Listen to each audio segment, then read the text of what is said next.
Okay. Ayan, ngayon natin niluto ang ating handa kagabi. Dapat handa natin ito nung New Year kagabi. Kaso tinamad tayo magluto, so ngayon natin siya lulutuin. Total New Year pa rin naman. January 1 na yun. O, diba? New Year pa rin. Abot. Hindi nga lang sa lubong, pero ayan, January pa rin naman. So, ayan, we're cooking buttered shrimp. Ayan. Ayan, may butter yan. Buttered shrimp.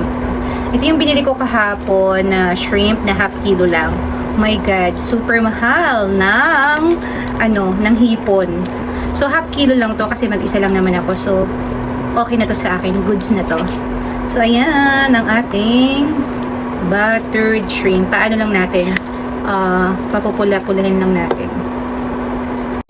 Ayan, maluluto na siya. Ayan. Medyo red na lahat siya.